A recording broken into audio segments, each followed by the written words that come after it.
तर साईज आणि erectile dysfunction हे ऍक्च्युअली मास्टरबेशनमुळे होतं का? तसं संबंध ठेवून कोणाचे साईज कमी झालेला ऐकलंय, इरेक्टाईल डिस्फंक्शन झालेला ऐकलंय. मग मास्टरबेशन म्हणजे पार्टनर नाहीये आणि मी मला स्वतःला सुख देतो. So it is one and the same. जर शारीरिक संबंध ठेवल्याने काही त्रास होत नसेल तर मास्टरबेशन केल्याने पण काहीही साईड इफेक्ट होत नाही. हा, कुठल्याही गोष्टीचं अति करणं हे चांगलं नाही. मास्टरबेशन करणं हे केवळ जेव्हा तुम्ही सेक्शुअली एक्साइटेड आहात त्यावेळेला करणं खूप महत्वाचं. उगाचच टाइमपास म्हणून, वेळ जात नाही म्हणून, आता माझ्यापुढे कॉम्प्युटर आहे म्हणून करण्यात अर्थ नाही.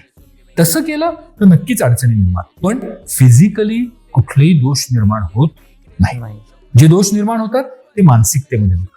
मास्टरबेशन मध्ये जी मेल किंवा फिमेलला सवय लागली ती ऍक्च्युअल सेक्स करताना पण त्यांना तेवढं प्लेजर येत नाही, कारण की त्यांनी जे आधी व्हिज्युअलाइज केलं होतं त्यांना जे अपेक्षा होती त्यापेक्षा कमी होते.